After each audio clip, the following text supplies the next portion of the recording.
महापुरुष जीवन के समस्त सुख सुविधा का त्याग करके स्वयं को घोर तपोमय जीवन में प्रवृत्त करते रहे। क्योंकि वैदिक विज्ञान के अनुसार शरीर का प्रयोजन ही आत्म उद्धार है। गीता में भगवान ने कहा है, उद्धरेद आत्मनात्मानम न आत्मानम अवसादे। मनुष्य को चाहिए कि वह अपने द्वारा अपना उद्धार करे। ये आत्म उद्धार ही मुख्य जीवन का लक्ष्य है। और इस आत्म उद्धार के लिए ही परिवार की आवश्यकता, समाज की आवश्यकता और सृष्टि की आवश्यकता है।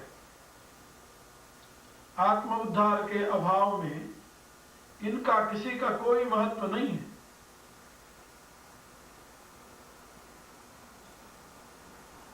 यही बात उपनिषदों में समझाई गई है।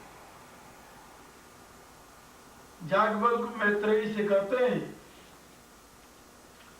आत्मकामायदम सर्वम प्रियम भवति। आत्मा के लिए ये सारा संसार प्रिय है। आप लोग भी जानते हैं,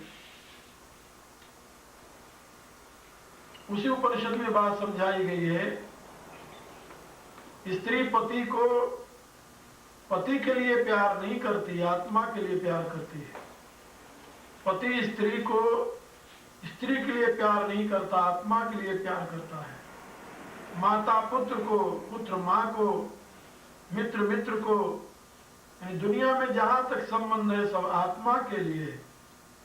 इसलिए आत्मा वा अरे द्रष्टव्य द्रष्टव्यो श्रोतव्यम मंतव्यम निदिध्यास्तव्यम च।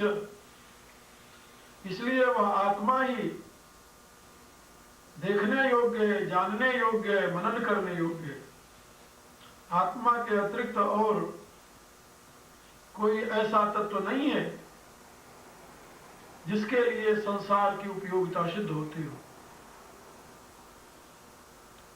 आत्मकामा इदम सर्वम प्रियम हो। आपसे भी यदि पूछा जाए कि आप रातों दिन जो परिश्रम कर रहे हो किसके लिए कर रहे हो, क्या बताएंगे? गंभीरता से विचार करेंगे तो आपको ज्ञात होगा केवल अपने आत्मा के। समाज, सारा परिवार, जितने संबंधी हैं किसके नाते हैं? आत्मा के नाते हैं। यदि आत्मा शरीर से निकल जाए तो सारा संबंध व्यर्थ हो जाएगा, सारा प्रयत्न व्यर्थ हो जाएगा।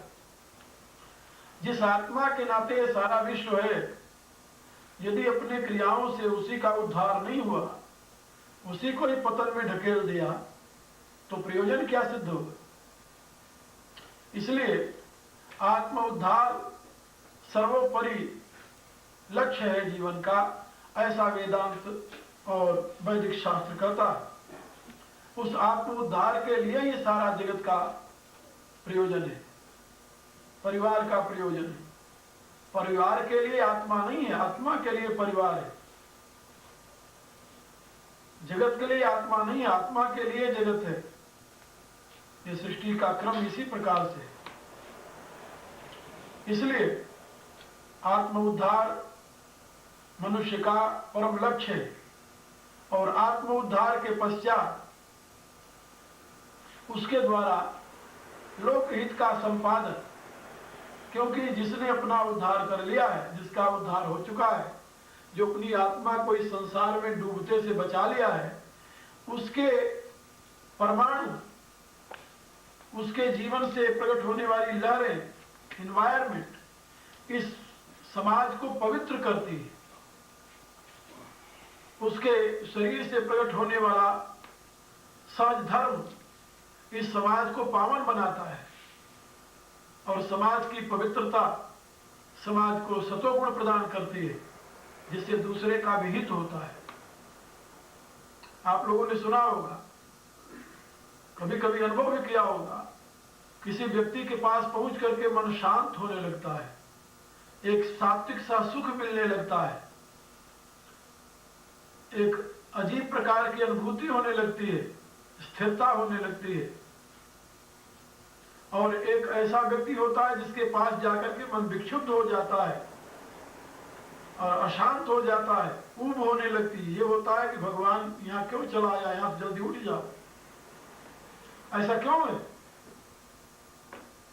इसलिए आज का विज्ञान भी यही बताता है कि हर एक व्यक्ति के शरीर से एक वेव्स निकल रही है हमेशा। उसको आजकल का विज्ञान औरा के रूप में देख रहा है, औरा के रूप में। वो वेव्स सात्विक है या राजसिक है या तामसिक है या मिश्रित है, उसके अनुसार उस औरे का कलर होता है, कलर। और उस कलर से ही उस व्यक्ति के यानी अंतर की स्थिति का पता लगता है। जब आप किसी व्यक्ति के पास जाते हैं तो उसके शरीर से निकलने वाली वेव्स आपके ऊपर अफेक्ट करती है, प्रभावित होती है।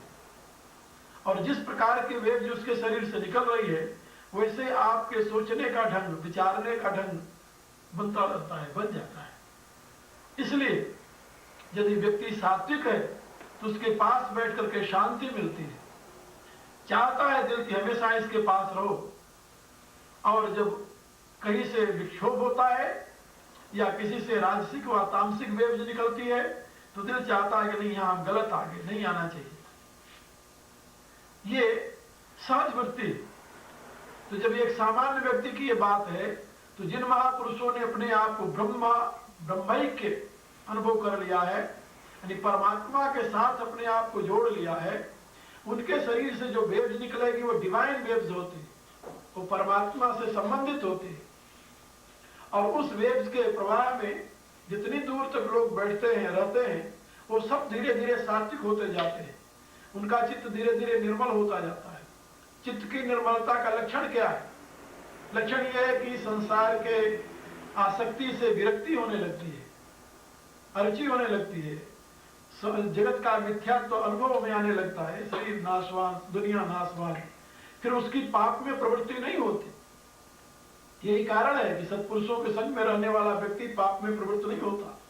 और यदि सत्पुरुषों के संग में रहता भी है और पाप में भी प्रवृत्ति है तो इसका अभिप्राय या तो सत्पुरुष में दोष है, वो सत्पुरुष सही में नहीं है, या उसके संग में वो रहता नहीं, केवल शरीर वहां रख देता है ले जाकर के। इसलिए शास्त्रों में ये बात बताई गई कि जो व्यक्ति आत्म उद्धार करता है वो इनडायरेक्टली समाज का बहुत बड़ा हित कर रहा है, समाज को सात्विक संस्कार दे रहा है, बहुत बड़ी सेवा कर रहा है समाज की। लेकिन समाज उसकी सेवा से अनभिज्ञ समझ नहीं पा रहा है। भारत में बहुत लोग ऐसे हैं, पूछते हैं कि जो महात्मा लोग हिमालय में बैठे हुए उससे हमें क्या लाभ हो रहा है। उन भले आदमियों को पता नहीं लाभ किसे करते, वो इतने जानते हैं कि पेट में रोटी चली गई लाभ हो गया, पैसे गिन करके आ गए लाभ हो गया। वो लाभ का अर्थ नहीं समझ पाते कि लाभ क्या है। वो महापुरुष अपनी सात्विक वेद से सारे विश्व को सात्विक बना रहे हैं। उस अनंत सत्य से युक्त होकर के उनके शरीर से जो वेद निकलता है, वो वेद थोड़ी दूर तक नहीं, बहुत दूर तक उसका प्रभाव चलता है। उस वातावरण में आने वाले पशु पक्षी भी शांत हो जाते हैं। इतर जीव की तो बात ही क्या है। असंख्य जीवों का कल्याण केवल अपने संकल्प से कर रहे हैं ऐसे महापुरुष, अपने वेद के द्वारा, अपने शरीर के लहरों के द्वारा, जीवन के लहरों के द्वारा। तो एक बहुत बड़ा यह सिद्धांत है भारतीय दर्शन में जो है समझाया गया। कुछ पश्चिम के विचारकों ने कहा कि वैदिक दर्शन जो है वो सेल्फ सेंटर्ड दर्शन है। उन विचारों को ये पता नहीं कि सेल्फ सेंटर्ड क्या होता है, आत्म सेंटर्ड क्या होता है। वो कहते सेल्फ सेंटर्ड दर्शन है कि उसमें आत्ममोक्ष का ही उपदेश है, लोक कल्याण की कोई बात नहीं बताएगी। और कुछ लोग सोचते हैं क्रिश्चियनिटी में तो समझाया गया कि दुनिया को जाकर तुम दुनिया का भला करो, दुनिया का उपकार करो, तो तुम्हें परमात्मा खुश होकर स्वर्ग भेजेगा। लेकिन वैदिक दर्शन में नहीं समझाया गया। वैदिक दर्शन समझाया पहले तुम अपना कल्याण करो, अपना उत्थान करो, अपना उद्धार करो, पहले मोक्ष की उपलब्धि करो, फिर तुम उसे दुनिया का कल्याण स्वतः हो।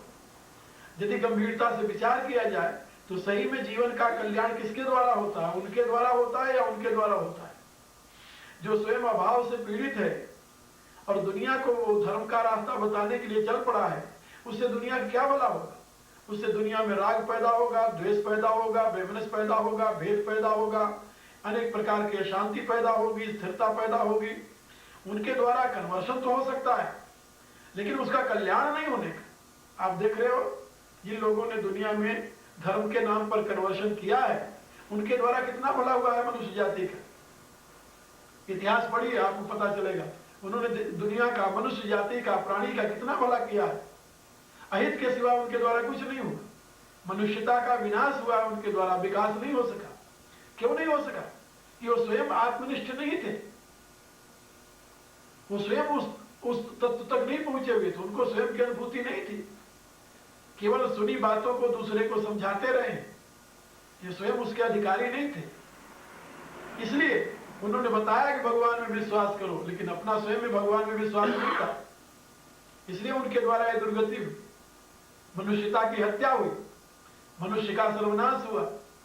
लेकिन उन ऋषियों के द्वारा, जो आत्मवेत्ता थे, तत्ववेत्ता थे, आज भी उनके दिव्य प्रवाह का प्रस्फुरण हो रहा है, और आज भी मानवता उनके केवल शब्दों के शरण में जाकर शांति अनुभव कर रही है। तो भारतीय दर्शन का एक बहुत बड़ा सिद्धांत है आत्म उद्धार। ये बात याद रखो। तुम दुनिया का कोई भला नहीं कर सकते। अपने भला नहीं किया, दुनिया क्या भला करोगे तुम? जिसने अपना भला नहीं किया, वो दुनिया की क्या भला करेगा? जो स्वयं अशांत है, दुनिया को कहां से शांति देगा? जो स्वयं अपूर्ण है, दुनिया को कहां से पूर्णता देगा? जो स्वयं अज्ञानी है, दुनिया को क्या ज्ञान देगा? सेवा किसे करते? सेवा का अभिप्राय क्या? जहां पर संशय रहित ज्ञान, जहां वासना रहित प्रेम, जहां स्वार्थ रहित क्रिया हो, वो सेवा है। ये स्थिति कब आएगी? जब आत्म उद्धार होगा, आत्म उत्थान होगा, तभी सेवा हो सकता है। सेवा का सही अर्थ तब प्रकट होगा। इसलिए भारतीय दर्शन ने मनुष्य को बताया कि पहले तुम अपना उद्धार करो। यही बात अर्जुन को भगवान समझा रहे हैं। उद्धरे आत्मनात्मानम न आत्मा न मौसादे। यही बात वो वेद कह रहा है। असुरिया नाम ते लोकान देन तमसावृता तांस्ते प्रेत्या विगच्छन्ति ये के चात्मनो जना।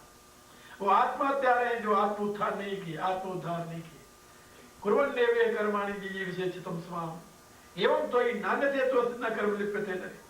वेद का जो आदेश है, उपदेश है, वो इसीलिए है कि आप पहले अपनी आत्मा का उद्धार कीजिए, फिर आपसे दुनिया का कल्याण अपने आप होगा। आप क्यों चिंता करते हैं दुनिया की?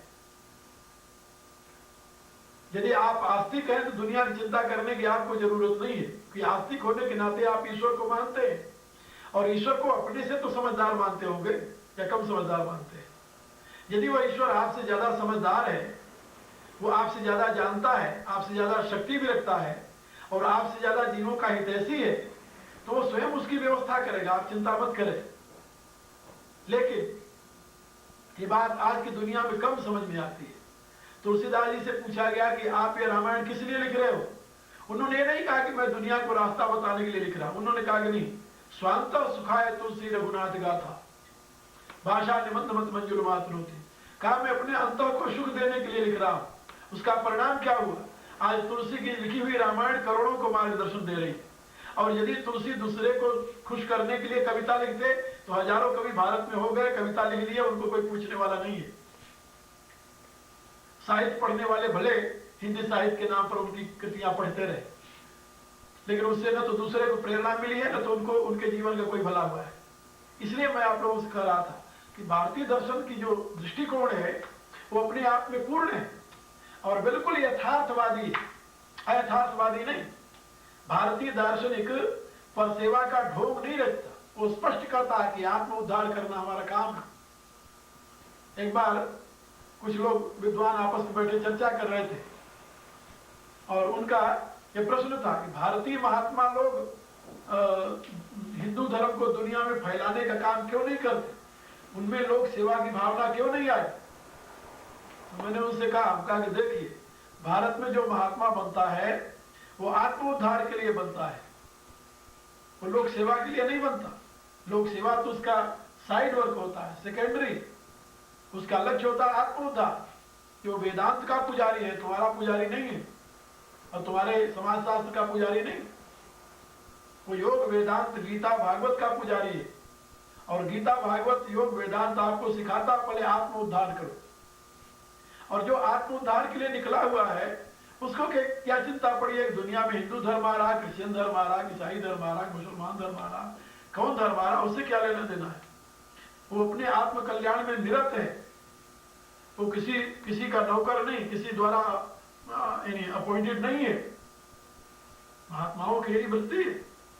और जिनको तुम मिशनरी समझते हो वो महात्मा नहीं है, उनका काम है, उनकी सैलरी बनी है, वो तो एक संस्था के नौकर है, एक प्रकार से सर्वेंट है। उनको ये प्रलोभन दिया गया है कि तुम्हें सुखी जीवन मिलेगा, और ये साथ में प्रलोभन दिया है कि मरने के बाद तुम्हें हेवन मिल जाएगा, क्योंकि क्राइस्ट ने कहा है कि तुम दुनिया को मेरी बात बताओगे तुम स्वर्ग में जाओगे। इसलिए वो स्वर्ग जाने के चक्कर में उनको न आत्मा का पता है न परमात्मा का पता है। लेकिन भारतीय महात्मा जो है वो आत्मा परमात्मा की तलाश कर रहा है, वो सत्य की खोज में निकला है। बुद्ध किसी के द्वारा अपॉइंटेड नहीं थे कि तुम जाकर अमुक काम करो, वो आत्मा की खोज में निकले। जब उन्होंने अपना आत्मानुभव कर लिया तब उन्होंने कहा कि अब इसी रास्ते को हम दुनिया को बताओ। ये भारतीय दर्शन का सिद्धांत है कि पहले तुम जिस सत्य को समझते हो, जिससे तुम्हें आनंद मिला है, वो दूसरे को समझाओ कि हाँ इससे तुम्हें भी आनंद मिलेगा। तुम्हारे जीवन को देख करके लोग उस तरफ प्रेरित होंगे। यदि तुम्हें शांति नहीं मिली, तुम्हें सुख नहीं मिला, तुम्हें आनंद नहीं मिला, तुम दूसरे को क्या समझाओगे कि इस रास्ते पर चलो तुम्हें आनंद मिलेगा? कैसे बताओगे? लोग क्या देखेंगे? तुमने पा लिया उसको? नहीं पाया। तो जहां पर प्रत्यक्ष धर्म की बात है वहां व्यक्तिगत जीवन का दर्शन होता है। हाँ, जहां उधार धर्म की बात है, मरने के बाद स्वर्ग मिलेगा तुम्हें, मेरी बात पर विश्वास रखोगे तो तुम्हें मिलेगा, हमें भी मिल जाएगा मरने के बाद। तो मरने के बाद न तो वो पूछने आएगा कि भाई तुम्हें मिला कि नहीं मिला, न तो हम पूछने जाएंगे कि भाई तुम पहुंच गए कि नहीं पहुंच गए। तो ये उधार धर्म है। मरने के बाद का प्रलोभन दे करके व्यक्ति को धर्म में लगाना अलग चीज है, और जीते जी आनंदानुभूति की सीख देना ये बिल्कुल अलग बात है। इसलिए मैं लोगों से बताया करता हूं कि सनातन धर्म, वैदिक धर्म जीते जी मोक्ष का संदेश देता है, मरने के बाद मोक्ष की बात नहीं करता। अपने जीवन में तुम how you can bring heaven in your present life, this is the teaching of Veda, this main subject of वेदा।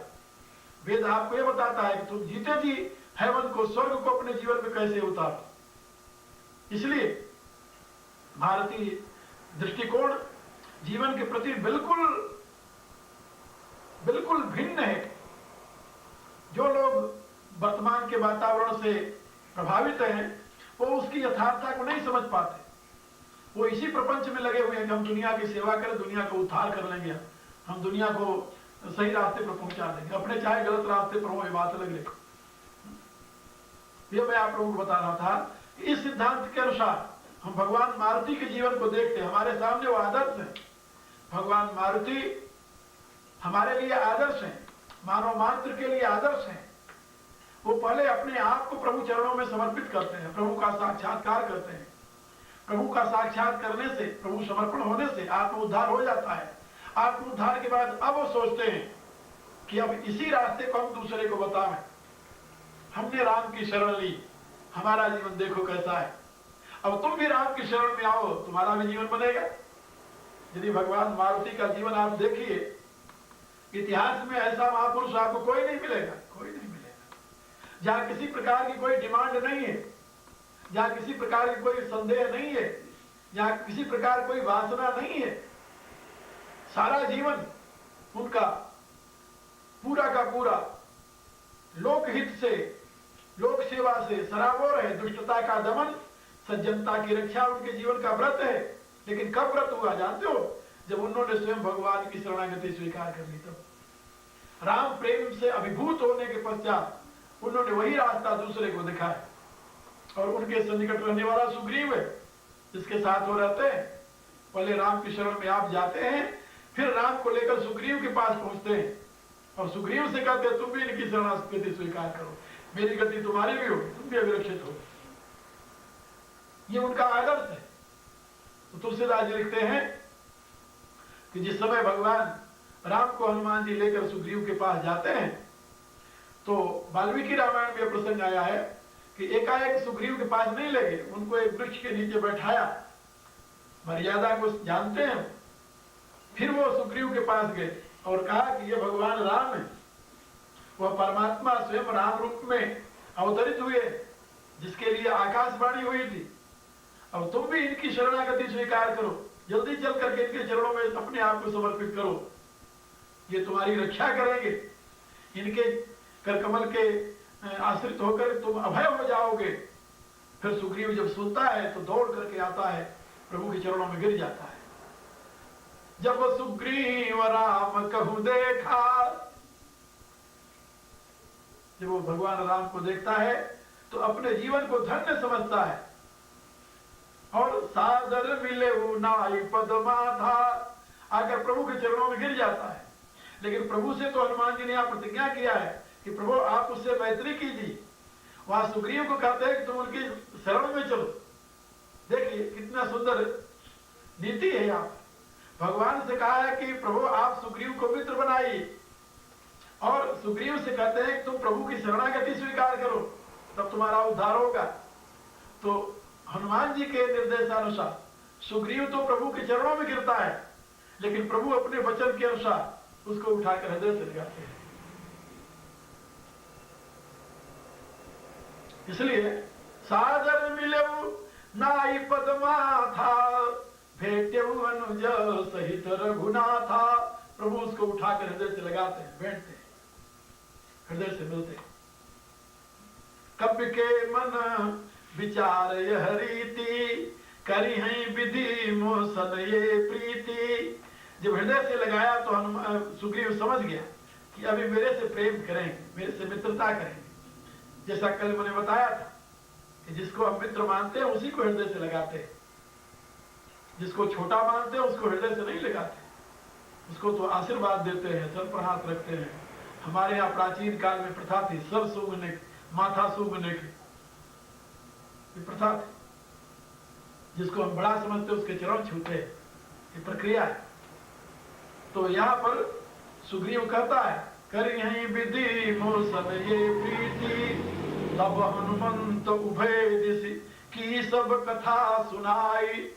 अब हनुमान जी को सुग्रीव की कथा तो ज्ञात है और राम की कथा वो सुनाए हैं। भगवान राम ने स्वयं कहा है आपन चरित कहा मैं गाई, मैं अपना चरित्र सारा समझा दिया, तुम्हें बता दिया। तो राम का चरित्र राम से सुने, और सुग्रीव का चरित्र वो पहले से ही जानते हैं, सुग्रीव की स्थिति पहले से ही जानते हैं। इसलिए दोनों को अच्छी प्रकार से जान चुके हैं। तो हनुमान जी ने दोनों की मित्रता होने से पहले दोनों को समझ लेना चाहिए कि कौन है, कैसा है, क्या करता है। हमारे यहाँ किसी व्यक्ति के गुण और दोष को समझने के लिए 4 कारण बताए गए, 4 कारण। आप लोग याद रखो, ये बहुत काम देगी आप लोगों को, समाज में घूमते हो। 4 बातें याद रखना। किसी व्यक्ति से मिलो तो 4 बात पहले उसको समझो। पहले उसका कुल, किस वंश में इसका जन्म हुआ, ये पहली बात, दिस फर्स्ट। बहुत महत्वपूर्ण बात है, बहुत महत्वपूर्ण बात। दूसरा, उसकी संगति, कैसे लोगों के साथ रहता है, दूसरी बात। तीसरी बात, उसका स्वभाव, स्वभाव कैसा है।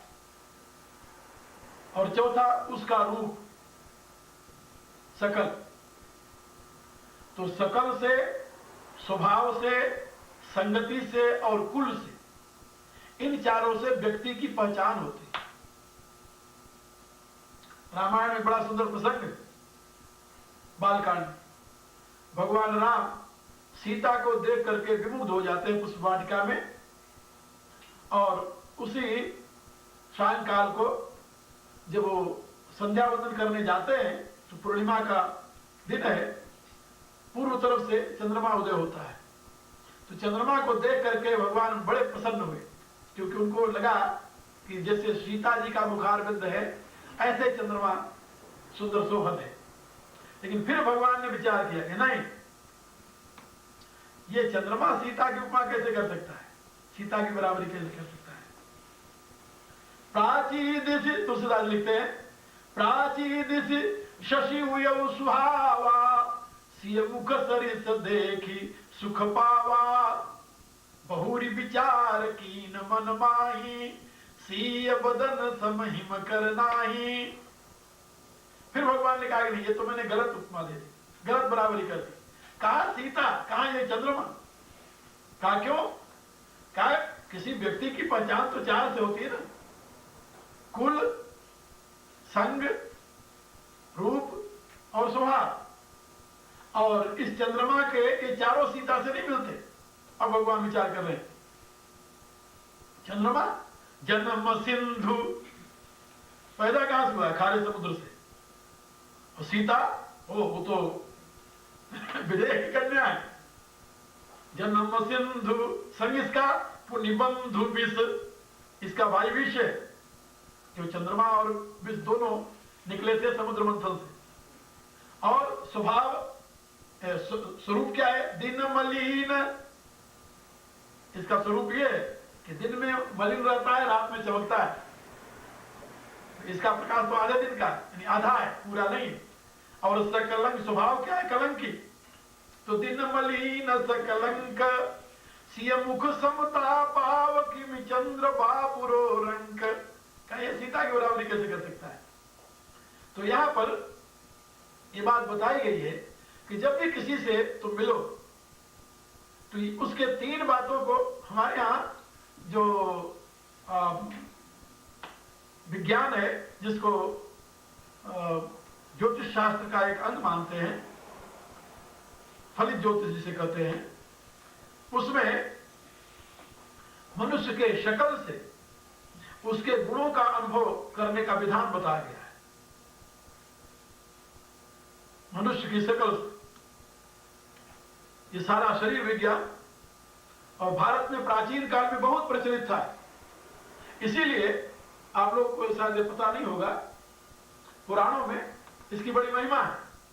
और किस प्रकार के लड़के के साथ लड़की का विवाह करना चाहिए, किस प्रकार की लड़की से लड़के का विवाह करना चाहिए, केवल यही बताने के लिए पूरा शास्त्र बनाया गया है। केवल उसमें शरीर के लक्षण बताए गए और कुछ नहीं।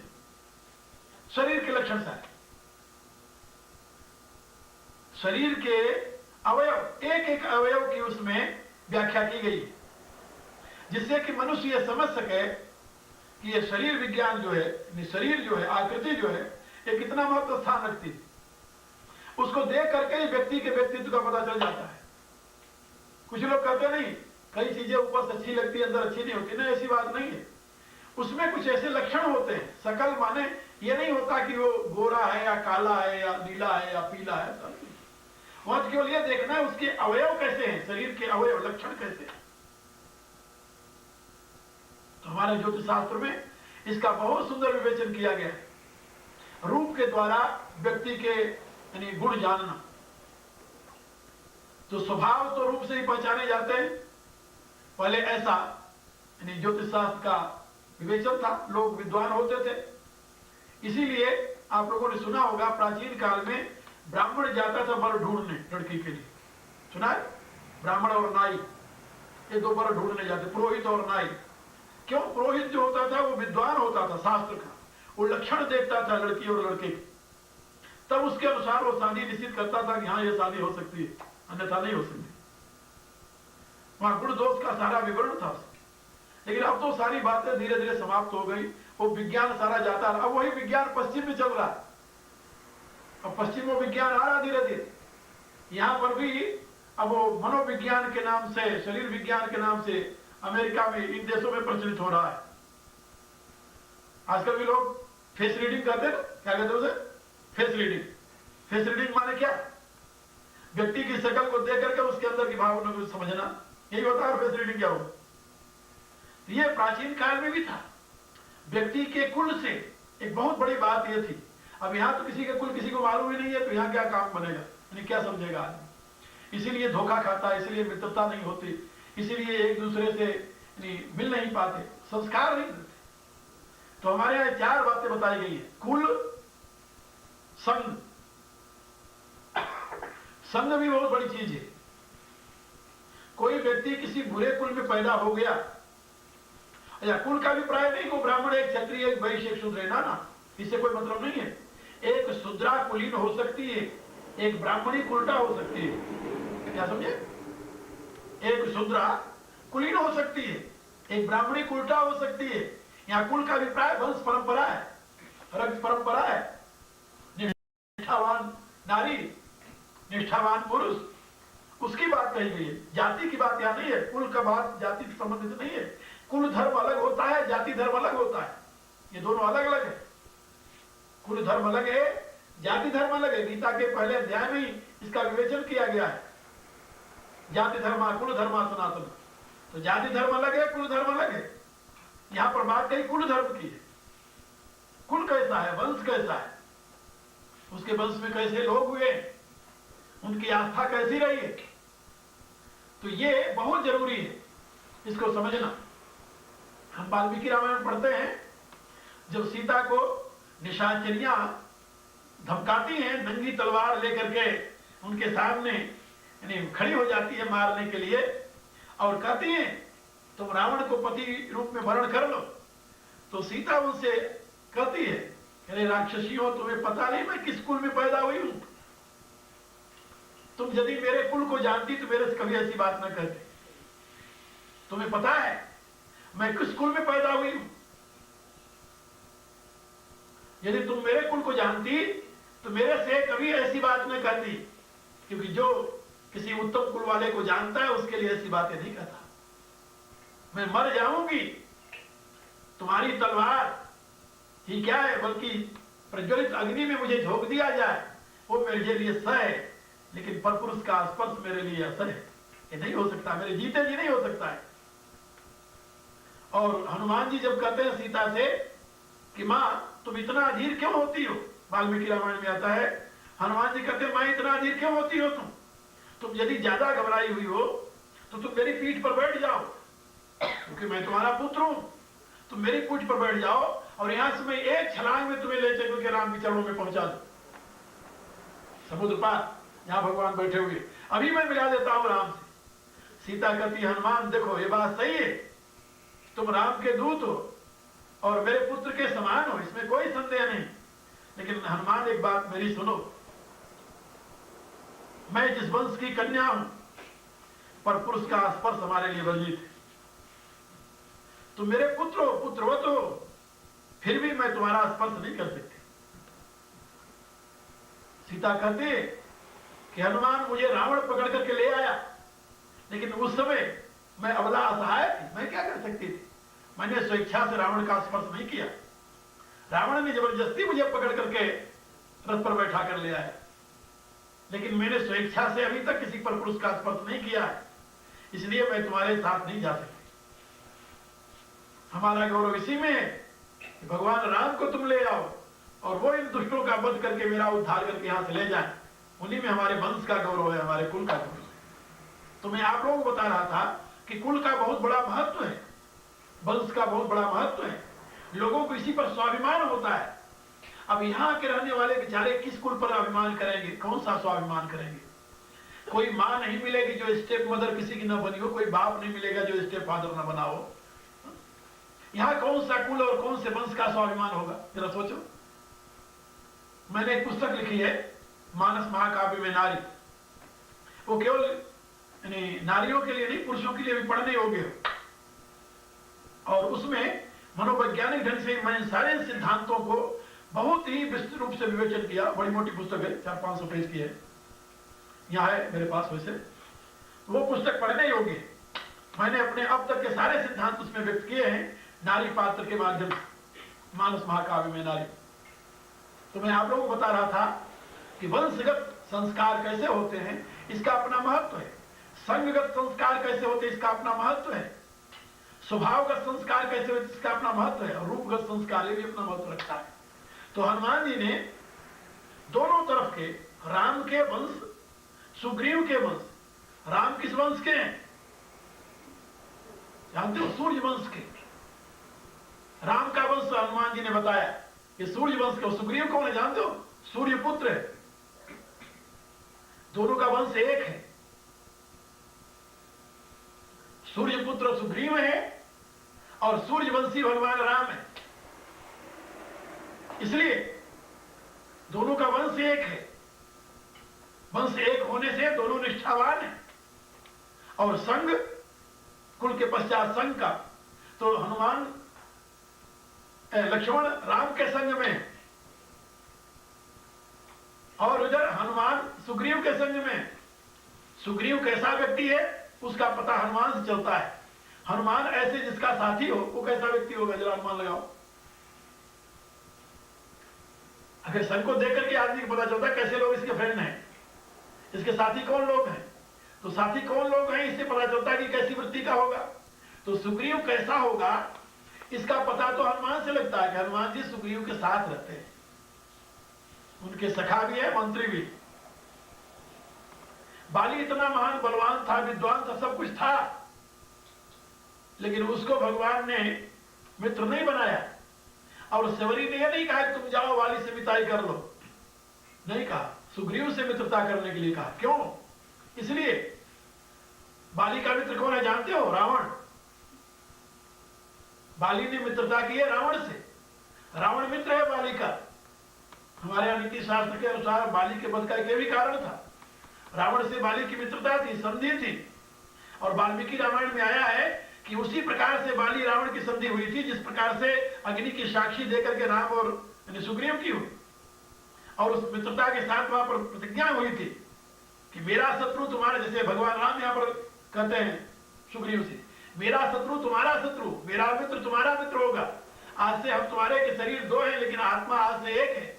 यही तो मित्रता है। मित्रता किस बात की? ये फ्रेंडशिप माने मित्रता नहीं होती।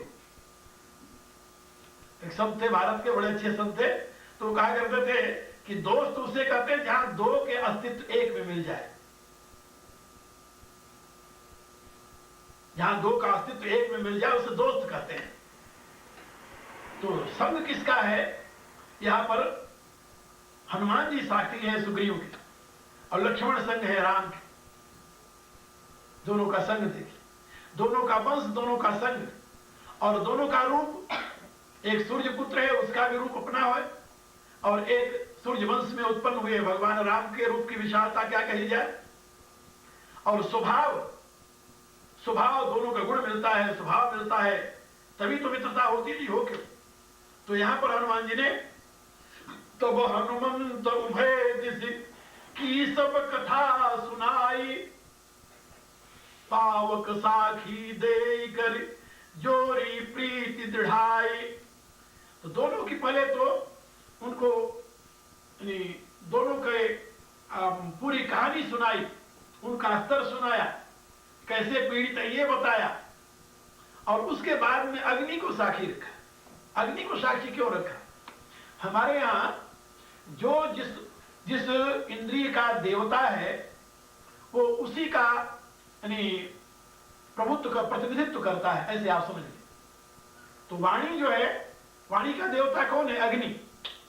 नेत्र का देवता सूर्य है, वाणी का देवता अग्नि है। जितनी हमारी इंद्रियां हैं ना, इन सारी इंद्रियों के अलग अलग देवता हैं। तो वाणी से ही हम बात करते हैं, वाग्दान देते हैं। इसीलिए कल मैंने बताया था कि हमारे यहाँ अग्नि को प्रज्वलित करके तब उसकी परिक्रमा करते हैं पति और पत्नी।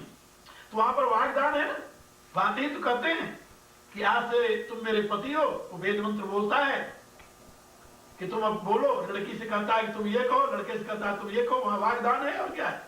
आज से मैं तुम्हारी हूं, तुम हमारे हो। ये वाग्दान जो है शब्द के आधार पर एक दूसरे से बनते हैं, और शब्द का देवता कौन है? अग्नि है। इसलिए शब्द का, वाणी का देवता अग्नि को प्रज्वलित करते हैं, और अग्नि के सामने साक्षी होते हैं कि हमारे वचन को यदि हम भंग करते हैं तो हम पाप के भागी होंगे, तुम भंग करोगे तुम पाप के भागी होगे। अग्नि साक्षी है, वो वाणी का देवता है। और ऐसे लोग जो वाणी का अपमान करते हैं, यानी प्रतिज्ञा करके उसका भंग करते हैं, उनके निकृष्टतम जीवन का परिणाम भविष्य में होता है। ये नहीं कि कुछ नहीं होता उसमें। देखिए, भारतीय विवाह और यहाँ के विवाह में अंतर है। यहाँ के विवाह की प्रक्रिया में, भारतीय विवाह की प्रक्रिया में बहुत अंतर है। भारतीय विवाह को ब्रेक करने के लिए, तोड़ने के लिए महान अपराधी बनता है व्यक्ति, क्योंकि वो अग्नि के सामने प्रतिज्ञा करता है। और अग्नि जो है वह उससे श्रेष्ठ और कोई दुनिया में तत्व नहीं है। अग्नि ही जीवन का आधार है। अग्नि पृथ्वी पर है, अग्नि द्यूम में है, अग्नि अंतरिक्ष में है। इसीलिए ऋग्वेद में अग्नि की बड़ी महिमा गाई गई। हजारों मंत्र होंगे अग्नि के ऊपर। अग्नि के विषय में सूक्त के सूक्त भरे हुए हैं वेद में। अग्नि की इतनी महिमा क्यों है? कहा अग्नि अग्रणी भवत। कहा अग्नि अग्रणी है। हमारे श्वास चल रहे किसके द्वारा चल रहे हैं? अग्नि के द्वारा चल रहे हैं। इसका और कोई कारण नहीं है। हम ऑक्सीजन प्राप्त कर रहे हैं किसकी देन है? अग्नि की कृपा है। ये सूर्य यदि ना होता तो यहां कुछ ना होता। ये सूर्य क्या है? अग्नि का गोला, और कुछ नहीं है। अग्नि का समूह है और कुछ नहीं है। इसलिए अग्नि को हमारे यहां प्रथम परमात्मा का स्वरूप बताया गया है। अग्नि ही परमात्मा है, ऐसा बताया गया। ये भौतिक अग्नि जो है, ये भौतिक अग्नि ही उस परमात्मा परम अग्नि का अभिव्यक्त रूप है। इसलिए भौतिक अग्नि को हमारे यहां सबसे पवित्र और सबसे महान मानते हैं। और अग्नि ही सर्वत्र पूज्य होता है। प्रथम पूज्य अग्नि होता है। अग्नि की उपासना करते हैं। वैदिक धर्म तो अग्नि के ऊपर ही अवलंबित है। प्राचीन काल में तो हमारे गांव में ऐसी प्रथा थी कि अग्नि कभी बुझे ना। घर घर में प्रथा थी, अग्नि बुझने नहीं पाती थी। किसी घर की अग्नि बुझ जाती तो बड़ा अपशगुन मानते थे। अब तो बातें नहीं रही। अब तो माचिस जब से आई तो घिसे तो हो गया। हर एक चीज में शॉर्टकट जाने लगा, इसलिए लाइफ भी शॉर्टकट हो गई। कब राम नाम से हो जाए पता ही नहीं चला। कहता अभी तो जा रहा था, क्या हो गया अब तो। लेकिन अग्नि का बहुत बड़ा महत्व है हमारे जीवन में। अग्नि वाणी का देवता है और वाणी से ही सारे जगत का विस्तार है। आप लोग कल्पना करें एकांत में जाकर, कभी बैठ करके सोचें कि अग्नि ना हो तो इस सृष्टि में और क्या होगा? कुछ होगा? कुछ नहीं होगा। ये अनंत ब्रह्मांड किसके ऊपर टिके हुए हैं? अग्नि के। अग्नि ही सबका आधार है। इसलिए वेद कहता अग्नि अग्नि अग्रणी। जो सर्वप्रथम है कौन है? अग्नि है। अग्नि ही परमात्मा है। यानी आप लोगों को ये जान करके हैरानी होगी, भारतीय हिंदू धर्म का मूल आधार वेद है और वेदों में प्रधानता ऋग्वेद की है। ऋग्वेद की प्रधानता प्रथम मंडल, ऋग्वेद के प्रथम मंडल का प्रथम सूक्त और प्रथम सूक्त का प्रथम मंत्र और प्रथम मंत्र का प्रथम शब्द क्या जानते हो? अग्नि। वेद कहां शुरू होता है? अग्नि से। अग्निम ईळे पुरोहितम यज्ञस्य देवम ऋतुजम होतारम रत्नधात्मम। ये मंत्र है, पहला मंत्र है ऋग्वेद का। और अग्नि उसका प्रथम शब्द है। यानी भारतीय धर्म अग्नि से प्रारंभ होता है। अग्निम ईळे पुरोहितम, ये उसका प्रथम, ये जड़ है भारतीय धर्म का, हिंदू धर्म का, सनातन धर्म का, वैदिक धर्म का जड़ है अग्निम ईळे पुरोहितम। और इसी में सब कुछ कह दिया गया है। मैंने इसकी व्याख्या की है, कई बार की है। तो ये जो मंत्र है, इस मंत्र में ही सारी बात कर दी है। पूरा हिंदू धर्म इसी में समाया हुआ है, एक मंत्र में। अग्निम ईळे पुरोहितम यज्ञस्य देवम ऋतुजम होतारम रत्नधात्मम। इससे बड़ी बात और कुछ नहीं हो सकती। इससे अधिक स्पष्ट परमात्मा की व्याख्या कोई नहीं कर सकता जो इस मंत्र ने की। इसलिए और अग्नि शब्द से श्रेष्ठ कोई शब्द नहीं हो सकता परमात्मा के लिए। अग्नि निराकार भी है, साकार भी। तुलसीदास जी ने भी ब्रह्म की उपमा अग्नि से दी। अग जग में सब रहित विरागी प्रेम ते प्रभु प्रगटे जिम यागी।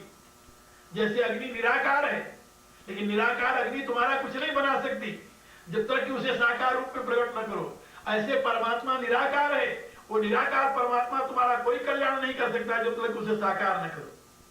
कर सकता है कोई कल्याण? निराकार परमात्मा तुम्हारा कुछ होता है? कुछ नहीं होता। क्या करेगा? वो जो भीख मांग रहे हैं, दरिद्र हैं, जिनको उठने की शक्ति नहीं, खाने की शक्ति नहीं, वो भी तो उनमें भी परमात्मा है। निराकार परमात्मा सब जगह है। तो निराकार परमात्मा उनका भला क्यों नहीं करता? इसलिए कि वो निराकार परमात्मा किसी का भला नहीं करता जब तक कि साकार न उसे किया जाए। इसी बात को ऋषियों ने समझाया कि जैसे निराकार अग्नि तुम्हारे ताप को दूर नहीं कर, शीतलत को दूर नहीं कर सकता, तुम्हारे शीत को दूर नहीं कर सकता, तुम्हारे लिए कुछ उपयोगी नहीं हो सकता जब तक उसे साकार न किया जाए। तो जैसे निराकार और साकार अग्नि के दो भेद हैं, ऐसे परमात्मा भी निराकार और साकार दो भेद से। इसलिए परमात्मा को अग्नि कहते हैं। तो यहां पर पावक साखी देकर जोरी प्रीति दृढ़ाए, तो अग्नि को प्रज्वलित किया।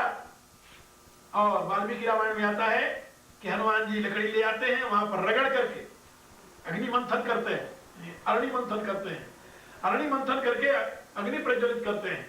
और प्रज्वलित अग्नि में को देख करके राम और सुग्रीव दोनों एक दूसरे का हाथ पकड़ते हैं और अग्नि की परिक्रमा करते हैं। दोनों परिक्रमा करके एक प्रतिज्ञा करते हैं कि आज से हम तुम दोनों एक हैं।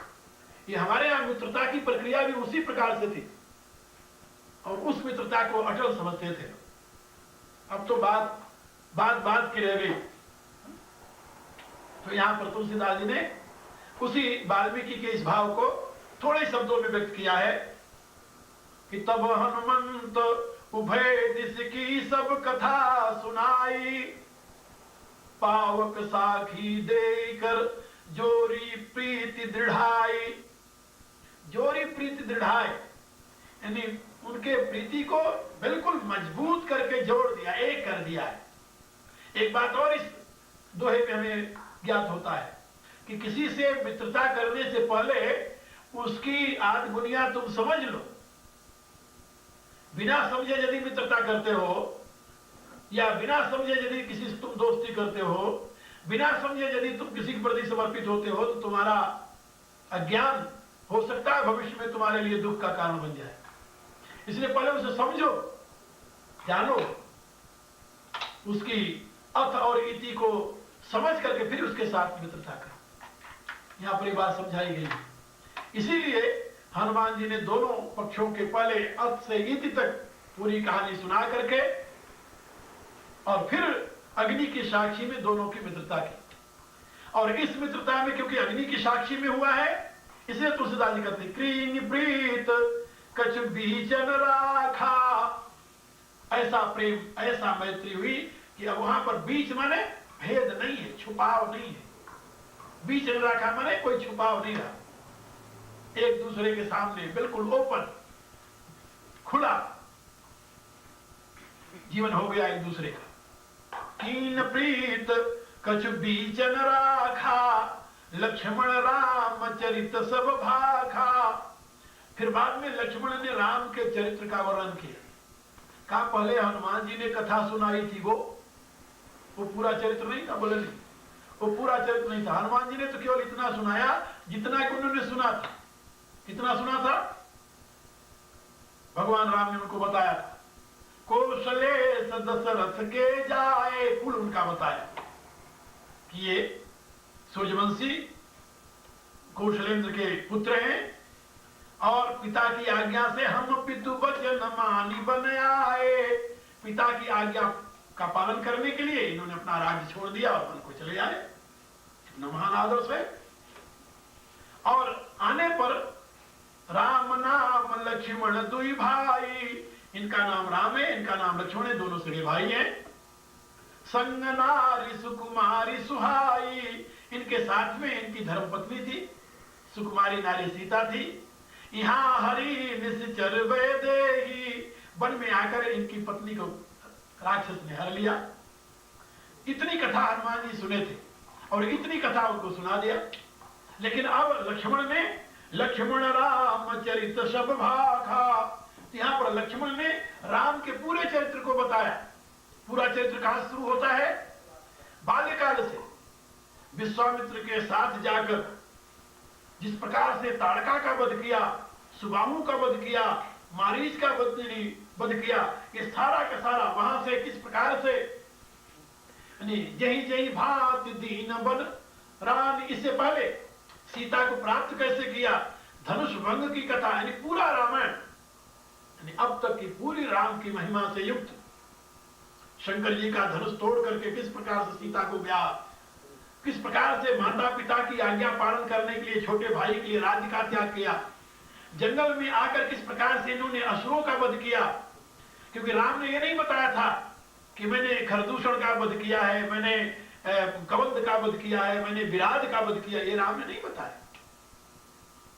लेकिन ये सब मैंने राम के पूरे चरित्र को, जन्म से लेकर के अब तक के पूरे चरित्र को सुग्रीव को लक्ष्मण जी ने समझाया, बताया कि भी पूरे चरित्र को सुन करके ही तो सुग्रीव को ये होगा हो खरदूषण, रावण कहता है खरदूषण मोह सम बलवंता तिनई को मारई बिनु भगवंता।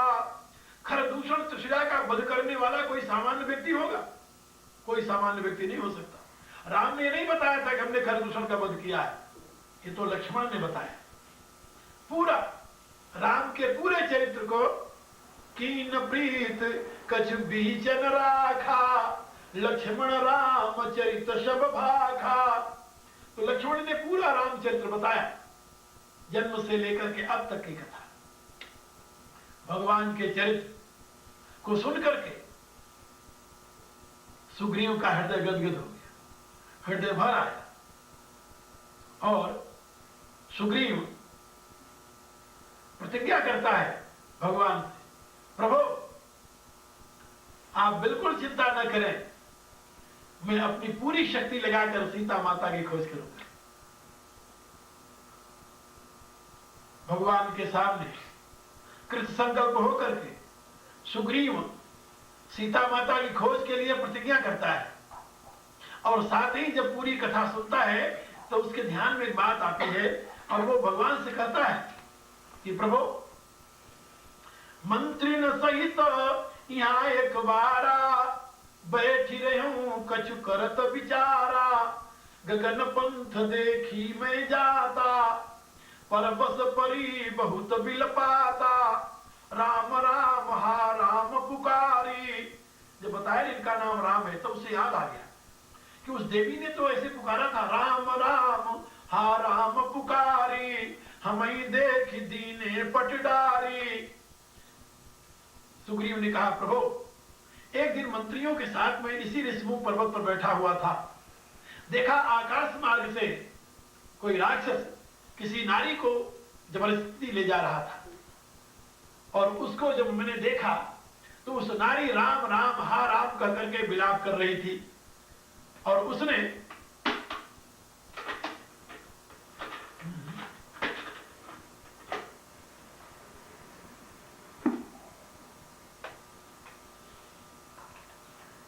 तो अपनी कहानी सुना रहा है कि एक दिन हम यहां बैठे हुए मंत्रियों के साथ विचार कर रहे थे, आकाश मार्ग से कोई राक्षस एक अबला को ले जा रहा था और वो हा राम कहते हुए रुदन करती हुई जा रही थी और जब मैंने उसकी तरफ देखा तो उसने मेरे पास अपना वस्त्राभूषण गिरा दिया। इसका एक और भी अर्थ होता है, सुग्रीव कह रहा है मंत्री न सहित यहाँ एक बारा बैठी रहो कछु करत विचार। इसी जगह इसी ऋषमुख पर्वत पर मैं मंत्रियों के साथ कुछ विचार कर रहा था। गगन पंथ देखी मैं जाता परबस परी बहुत बिल पाता। किसी स्त्री को मैंने देखा आकाश मार्ग से परबस पड़ी हुई, दूसरे के बस में पड़ी हुई, विलाप करती हुई जा रही थी। तूने क्या किया फिर? मैं क्या करता? मैं तो अपनी विपत्ति से ही मर रहा था, इसलिए राम राम हा राम पुकारी। अचानक मेरे मुंह से निकल आया हा राम। किसी दुखिया को देख करके मुंह से निकल ही जाता है कि राम राम, कितने दुख की बात है। तो मेरे मुंह से निकल आया राम राम हा राम पुकारी। जब मैंने राम राम कह करके उसके प्रति दुख प्रकट किया तो उसने मेरी तरफ देखा। जब राम राम कहेगा तभी तो उसकी तरफ देखा जाएगा, नहीं तो उसे क्या जाने कौन है। तो मम दिस देख दीन पटडारी, तो उसने मेरी तरफ देख करके तुरंत वस्त्र गिरा दिए अपने। हमने राम राम हा राम कहा, ये अर्थ। उसने अपने वस्त्र गिरा दिए। भगवान राम ने कहा वो वस्त्र कहां है? मांगा राम तुरंत सोई दीना। भगवान ने कहा कि वो जल्दी ले आओ, देखे वो पट कौन है। तो सुग्रीव ने ला करके वो पोटली दे दी। तो पटोर लाई सोचयत कीना। तो भगवान ने उसे देखा नहीं, उसे लेकर के हृदय में लगा लिया, हृदय में लगाकर रोने लगे, विलाप करने लगे।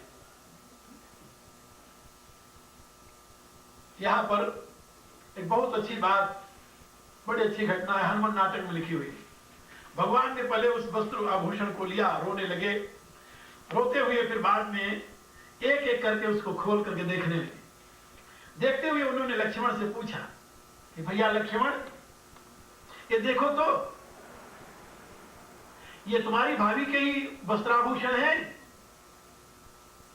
लक्ष्मण से पूछा कि ये तुम्हारी भाभी के ही वस्त्राभूषण है कि किसी और की? लक्ष्मण ने कहा, प्रभो ना हम जानामि केयूरम ना हम जानामि कंकड़े। हे प्रभु, मैं इस केयूर को नहीं पहचानता और इस कंगन को भी मैं नहीं पहचाना। मैं नहीं जानता ये किसके। नूपुरम अहम विजानामि, लेकिन इन नूपुरों को प्रभु मैं पहचाना।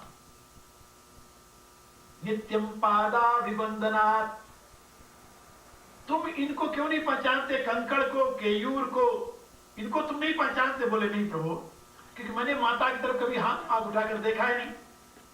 जब मैंने देखा ही नहीं तो उन्होंने गल में क्या पहना है, हाथ में क्या पहना है, ये हम कैसे पहचानते? हाँ, उनको प्रणाम करते समय रोज उनके मैं चरण को देखता था, इसलिए मैं उनके इन चरणों में पहनने वाले वस्त्रों आभूषणों को पहचान रहा हूं। नूपुरम अहम विजानाति नित्यम पादाभिवंदना, मैं उनके चरणों को प्रणाम करता था तो ये नूपुर मैं देखता था कि मेरी स्वामी जी के चरण में पहने, इसलिए इन नूपुरों को मैं पहचानता हूं। रसिक बिहारी और ना ही पहचानो, यह जानो यह नूपुर हमारी स्वामिनी को है। वो कहते हैं कि और मैं कुछ नहीं जानता, लेकिन इस नूपुर को मैं जानता हूं कि मेरी स्वामिनी के, ये सीता जी के। आप जरा सोचिए, इतना बड़ा आदर्श, ये आदर्श था भारत का। लक्ष्मण ने कभी सीता को मुख की तरफ नहीं देखा, ऊपर नहीं देखा, केवल चरण देखा है। वो कहते हैं मैंने केवल चरण देखा है अब तक और कुछ नहीं देखा। इसलिए वो सीता अन्य अंगों में कौन सा भूषण पहनती थी मैं नहीं पहचान सकता। ना हम जानामि केयूरम ना हम जानामि कंकड़े, कंगन भी नहीं जानता मैं, उसको भी मैंने नहीं पहचाना, कभी देखा ही नहीं कभी। नूपुरम अहम विजानामि, मैं नूपुर को पहचानता हूं। नित्यम पादाभिवंदनात्, मैं उनके चरणों को जब प्रणाम करता था तो ये नूपुर उनके चरणों में देखता था प्रभु, इसलिए मैं नूपुर को पहचानता हूं। ये आदर्श है भारत का, ये राम का आदर्श है, लक्ष्मण का आदर्श है। जरा सोचिए, ये भारतीय संस्कृति और सभ्यता का आदर्श है। इस आदर्श को दुनिया में और कहीं देखेंगे आप? नहीं देखेंगे। राम वैसे सारी दुनिया के नायक इसमें में थोड़ी माने जाते हैं। वह वंश, वह परंपरा, वह संस्कृति और सभ्यता दुनिया के लिए इसीलिए तो वंदनीय है कि जहां इतना बड़ा सम्मान, इतना बड़ा आदर था, छोटे ने बड़े की तरफ कभी ऊंचा करके सर उठाकर देखा ही नहीं। इसी बात को भरत जी कह रहे हैं। भरत जी कह रहे हैं कि मैं अपने प्रभु को जानता हूं, मैं जानो निज नाथ सुभाऊ, अपराधु पर कोपन काऊ, मो पर करई स्नेह अभिषेकी। मेरे पर प्रभु बहुत ही कृपा करते हैं। मैं जानता हूं, खेलत खुनिस कबहू नहीं देखी। अरे वैसे तो क्रोध करने की बात लग रही, खेल में भी कभी उन्होंने मेरे ऊपर क्रोध नहीं किया। शिशुपन ते परिहरे उन संगु, कबहू न कीन मोर मन भंगु। मैं प्रभु कृपा रीति जिय जोही, हारई खेल जितावई मोही। और बच्चेपन से उन्होंने कभी मेरे मन को उदास नहीं होने दिया, मेरे मन को नहीं तोड़ा, और मैंने भी शिशुपन से उनका कभी साथ नहीं छोड़ा। और प्रभु कितने करुणा में है मेरे ऊपर, हारई खेल जितावई। खेल में भी आप हार जाते थे और मुझे जिता देते थे, जिससे मेरा हार करके मन दुखी न हो। और मेरी क्या स्थिति है वो कह रहे भरत जी कि मैं हूं स्नेह सकोच बस सन्मुख करी न बैन,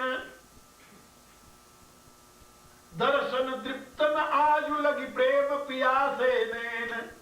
मैं भी संकोच बस कभी प्रभु के मुखवार बिंद की तरफ नहीं देखा, इसलिए मेरे नेत्र आज भी उनके दर्शनों के लिए प्यासे ही रह गए। दर्शन तृप्त न आजु लगी प्रेम पियासे नैन।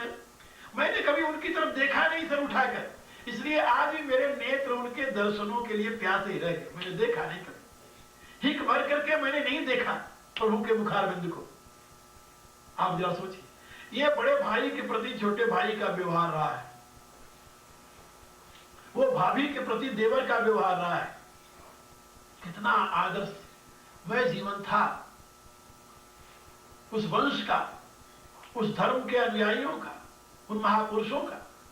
कल्पना कीजिए।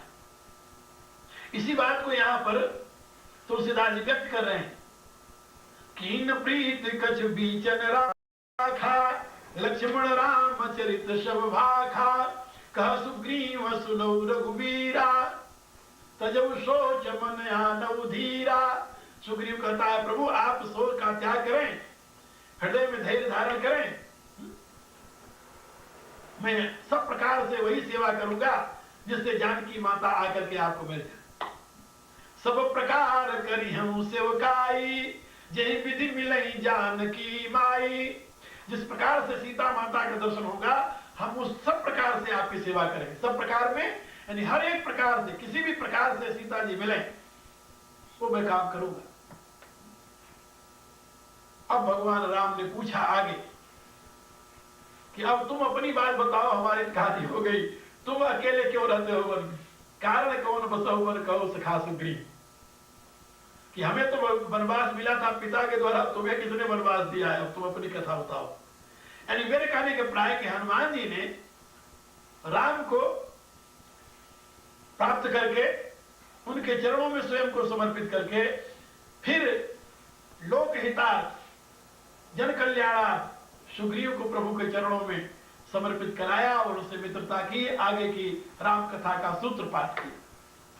हनुमान जी का दर्शन यहीं तक होता है। आगे हनुमान जी बाली के वध में कोई सक्रिय भाग नहीं लेते। आगे भगवान राम सुग्रीव का संवाद है, भगवान द्वारा बाली का वध है, फिर सुग्रीव को राज तिलक होता है। हनुमान जी कहीं दर्शन नहीं देते, बिल्कुल शांत। कथा पट पर कहीं हनुमान जी नहीं आते। जब प्रवर्षण गिरी पर्वत पर भगवान राम विराजित होते हैं और 4 महीने बीत जाता है और सुग्रीव अपने भोग में ही निरत हो जाता है, भगवान राम की सुधि नहीं लेता, तब हनुमान जी के हृदय में व्यथा होती है। यहां पवन सुत हृदय विचारा, फिर हनुमान जी जाकर वहां प्रकट होते हैं। बीच के प्रसंग में हनुमान जी के दर्शन नहीं होते। सुग्रीव मिताई के पश्चात हनुमान जी अंतर ध्यान हो जाते हैं और वहां पर जब राम काज पुनः प्रारंभ होता है, सीता के खोज की प्रक्रिया प्रारंभ होती है, तो 4 महीने बाद वर्षा ऋतु समाप्त हो जाती है। गत ग्रीष्म पहले तो गत ग्रीष्म वर्षा ऋतु आई, भगवान कहते मैं यहां रहूंगा, लेकिन वर्षा विगत शरद ऋतु आई। जब वर्षा समाप्त हो जाती है, शरद ऋतु आ जाती है। शरद ऋतु में जब यानी आसमान खुला हो जाता है, तब हनुमान जी सोचते हैं वो वर्षा ऋतु तो बीत गई और भगवान ने कहा था सुग्रीव को कि वर्षा ऋतु के बाद तुम सीता की खोज के लिए प्रयत्न करना, तो सुग्रीव तो भूल ही गया। तो उत्तम साथी का यह कर्तव्य होता है, इसीलिए उत्तम संगी की जरूरत होती है ना, संगति अच्छी हो, इसका अभिप्राय। कुपथ निवारी सुपंथ चलावा, गुण प्रगटई और गुणई दुरावा। ये मित्र का धर्म है, संगी का धर्म है। यदि संगी किसी कारणवश कुपंथ पर जाने लगे तो वहां से हटावे उसे, सुपंथ पर ले जाए। कुपथ निवारी सुपंथ चलावा, गुण प्रगटई और गुणई दुरावा। और अपने मित्र के गुण को ही प्रकट करे। कहीं बातचीत हो तो अपने मित्र के गुणों का बखान करे, उसमें कोई दुर्गुण है उसकी चर्चा न करे, उसको छिपावे। यदि कोई कहे है तुम नहीं जानते, मैं उसको ज्यादा जानता हूं, मेरा दोस्त है, तुम क्या जानो उसे? तो मित्र के गुण को प्रकट करे, मित्र के दोष को छुपावे। गुण प्रगटई और गुणई दुरावा, देत लेत मन संकन धरई। और देने और लेने में मन में कोई आशंका न हो, क्योंकि मित्र का सब कुछ अपना है, अपना सब कुछ मित्र का है। देत लेत मन संकन धरई, बल अनुमान सदा हित करई। और अपनी सामर्थ्य के अनुमान सदैव अपने मित्र का हित करना चाहिए। और विपत्ति काल कर सतगुण नेहा। और जब विपत्ति आ जाए मित्र पर, तो पहले से 100 गुना अधिक प्रेम करे मित्र से विपत्ति के समय में। आजकल तो जब तक सुख सुविधा है तब तक के सब साथी हैं, और जब विपत्ति आ जाए तो फिर तो उधर कोई झांकता भी नहीं, ऐसा लोग जाए और कुछ मांग ले, कुछ डिमांड कर दे। एक कवि हुए गिरधर, बड़े सुंदर कवि हुए हैं, बड़े अच्छे, और उन्होंने एक कविता लिखी है। कविता लिखी है, साइया संसार में मतलब के सब यार, मतलब का व्यवहार, पैसा जाके पास में ताही के सब यार, है ताही के यार, यार संग ही संग डोले, पैसा रहे न पास यार, मुख से नहीं बोले, कह गिरधर कबीराय जगत कर आई लेखा, करत बिगर जी प्रीति यार बिरले को देखा। तो स्वार्थ के जो साथी हैं वो संगी नहीं, वो मित्र नहीं, मित्र वो हैं। तुलसीदास जी मित्र का लक्षण लिखते हैं, निज दुख गिरि सम रज करिमाना, अपने ऊपर पहाड़ ऐसी विपत्ति आ जाए उसको तो छोटा धूल के समान समझना चाहिए, और मित्र का दुख रज मेरु समाना, और मित्र के ऊपर धूल के बराबर भी यदि दुख आ जाए तो उसको मेरु समान समझे, बड़ा समझे, और उसको दूर करने के लिए प्रयत्न करें। ये भावना, विपत्ति काल कर सतगुण नेहा, विपत्ति आने पर मित्र के साथ 100 गुना अधिक प्रेम करे। श्रुति कह संत मित्र गुण ये, वेद कहता है यही मित्र के धर्म है। और आगे कह मृदु वचन बनाई, पाछे अनहित मन कुटिलाई, जो आगे तो मीठी मीठी बातें करता है और दूर चला, अरे जान दे यार बेवकूफ है, ये तो ऐसे बुद्धू ऐसे बनाते हैं। पाछे अनहित मन कुटिलाई, जाकर चित अहि गति सम भाई, सर्प के समान जिसकी गति हो, अस कुमित्र परिहरे भलाई, ऐसे कुमित्र का त्याग कर देने में ही भलाई है मनुष्य की। क्योंकि तुलसीदास जी ने कहा है, सेवक शठ नृप कृपन कुनारी, कपटी मित्र सूल समचारी, का ये 4 चीजें हमेशा सूल देती है। देखो 4 चीज कौन कौन सी? 4 चीज। बहुत ही महत्व की बात बताई। रामायण की एक एक बात यदि हृदय में धारण करो तो जिंदगी परिवर्तित हो जाए। मनुष्य कभी चूके ना, तुलसीदास जी ने ऐसी गाथा गाई है, वेद शास्त्र सब कुछ कोई छोड़ा नहीं उन्होंने, नीति शास्त्र ले ला करके जहां मौका मिला हो तुरंत उन्होंने वहां रखा। सेवक सठ, सेवक सठ, सेवक सठ कहते हैं ना समझ को, चाहे वो सेवक लड़का है, भाई है, कोई भी है, सेवक है अपने से छोटा जो है। सेवक सठ और स्वामी कृपण, कृपण यानी कृपण राजा, राजा माने स्वामी, कोई भी जो तुम्हारे से बड़ा है कृपण है। कृपण या तो कंजूस, हाँ कंजूस है वो। तो सेव जो छोटा है वो तो सठ है, मूर्ख है, और जो तुम्हारा बड़ा है वो कंजूस है। तो सेवक सठ नृप कृपण और कुनारी, और दुर्भाग्य से उल्टा स्त्री मिल गई। बात करो तुम्हारा डंडा मारती है। मधुर वाणी की गंध नहीं, कुनारी, उसको कुनारी कहते। क्या करोगे तुम? आदमी दिन भर बाहर से तपा हुआ आया और अंदर अभी प्रवेश नहीं किया, तब से श्रीमती का डंडा ऐन सब तोड़ गया, कठोर बचे, उसको कुनारी कहते हैं। ऐसी ही कुनारी यदि मिल जाए, सेवक सठ नृप कृपण कुनारी, और कपटी मित्र, और दुर्भाग्य से 2 गला मित्र मिल जाए, कपट करने वाला, ये सूल समाचार, ये जिंदगी भर सूल के समान चुभते रहते हैं, कभी शांति से जीवन नहीं जीने देते मनुष्य को। इसलिए इन बातों को बहुत ध्यान से तुलसीदास जी ने और एक जगह कहा, धीरज धर्म मित्र अरुणारी, आपत काल परखिए चारी। आपत्ति आने पर 4 की परीक्षा होती है। किसकी? धीरज की, धर्म की, मित्र की और स्त्री की। आपत्ति आने पर इन 4 की परीक्षा होती है। इन 4 परीक्षा होती है आपत्ति में। आपत्ति नहीं थी तो सब अपने साथ है, आपत्ति नहीं तब तो धर्मात्मा है ही। हमारे पास खाने के लिए 4 रोटियां, 2 रोटी भूख है, 2 रोटी तो हम दान देंगे। अरे नहीं पढ़ करके शरीर दान दे दो भाई, वो तो दान हो जाएगा। तो हमारी यानी उदारता प्रसिद्ध हो जाएगी, बड़ा उदार है भाई।